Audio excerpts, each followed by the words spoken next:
Hello मेरे प्यारे बच्चों, आप सभी का स्वागत है एक नए वीडियो में। और आज की क्लास में बच्चों हम पढ़ने वाले हैं सेंट्रल आइडिया। क्योंकि बहुत बच्चों का कमेंट था कि सर आप सेंट्रल आइडिया पर एक वीडियो बनाइए। एक एक वीडियो में सारे सेंट्रल आइडिया कवर करा दीजिए जो हमारे पेपर के लिए मोस्ट इम्पॉर्टेंट हो। तो उन्हीं में से बच्चों dust of snow central idea, जो कि आपके पेपर में आया हुआ है, कई बार आया है। शुरू के 3 सेंट्रल आइडिया बच्चों बहुत इंपॉर्टेंट है, बस इन्हीं तीनों को पढ़ लेना। 3-4 सेंट्रल आइडिया बस आपको याद करने हैं और फिर इसके बाद में आपका बहुत बढ़िया हो जाएगा। सेंट्रल आइडिया का सेक्शन आप आराम से सेंट्रल आइडिया को करेंगे। अच्छा बच्चों की ये प्रश्न होगा कि सर सेंट्रल आइडिया कितने नंबर में आता है। तो बच्चों जो ये सेंट्रल आइडिया होता है ये आपका 3 नंबर के लिए आता है। 3 नंबर की पोयम और 3 नंबर की सेंट्रल आइडिया। तो बच्चों पढ़ते हैं central idea.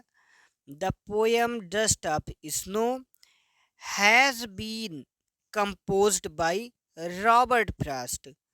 The poem expresses, the poem माने कविता, एक्सप्रेसेस माने व्यक्त करती है, द सिग्निफिकेंस महत्व को ऑफ माने के स्मॉल थिंग्स छोटी छोटी चीज़ों की, इन चेंजिंग माने बदलने में, वंस माने किसी का, एटीट्यूड माने रवैया, दृष्टिकोण या मनोदशा या व्यवहार।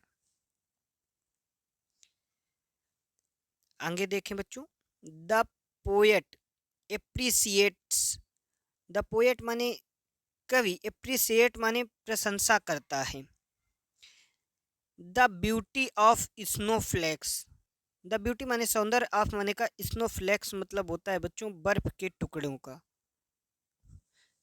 विच माने जो, चेंज्ड माने बदल देते हैं, हिज माने उसका, मूड माने मनोदशा, एंड और सेव्ड माने बचा लेते हैं, मेनी प्रीसियस कई बहुमूल्य, मोमेंट्स माने क्षण, फ्रॉम बीइंग वेस्टेड अवे जो बर्बाद होने से बचा लेते हैं, जो व्यर्थ होने वाले थे वो उसको बचा लेते हैं।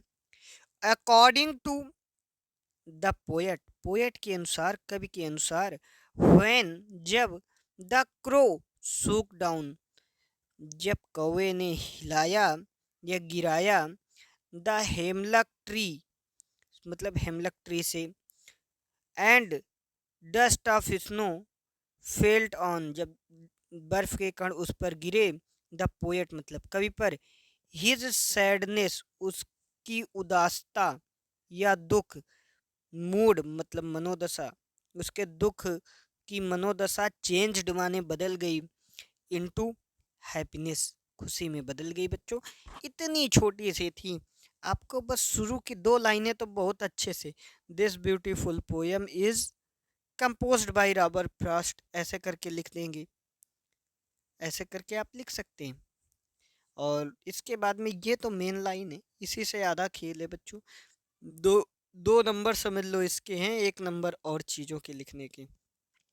आशा करता हूँ कि आप लोगों को ये समझ में आया होगा। अगर आपका कोई भी कमेंट है तो आप किसी भी चीज़ को लेकर के परेशान हैं, नहीं समझ में आ रहा, तो आप कमेंट बॉक्स में कमेंट ज़रूर करिए, मैं उसका सल्यूशन बताऊंगा मेरे प्यारे बच्चों। और अगर वीडियो आपको अच्छा लगा हो तो प्लीज़ चैनल को सब्सक्राइब